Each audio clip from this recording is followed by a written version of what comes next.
Hi, my name's Ben, and this is the start of my running journey.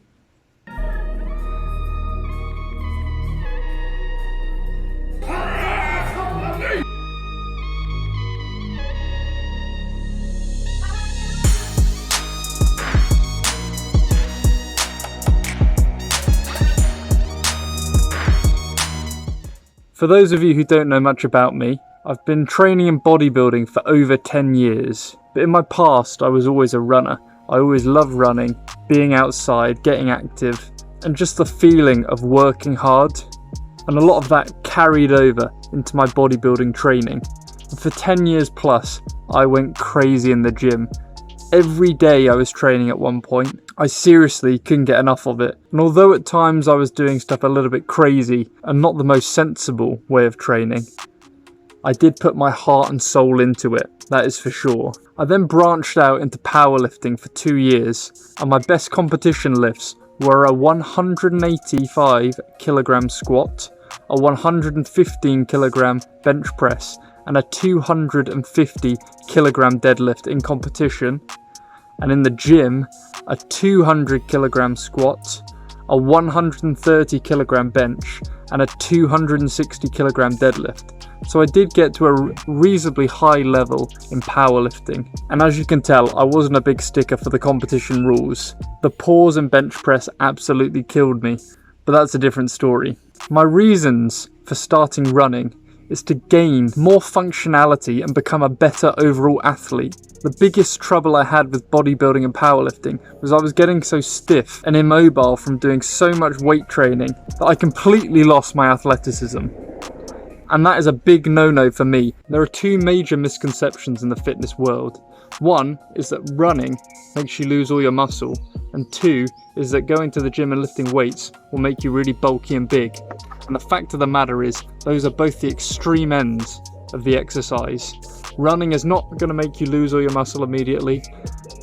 And going to the gym is not going to gain you loads of muscle very quickly. Both can be done in moderation. You can still have a good physique while being able to run, and you can still lift weights while not being that big and bulky. And hopefully by doing this, I can prove to you that you can be both strong and muscular while also being athletic and be able to run. I mean, most athletes are nowadays. I can name you a few examples.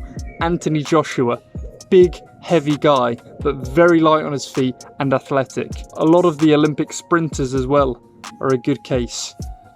Rugby players, NFL, you've got some really big, heavy guys that are able to move quickly, run for long distances, and be agile. Anyway, I'm really excited for this journey.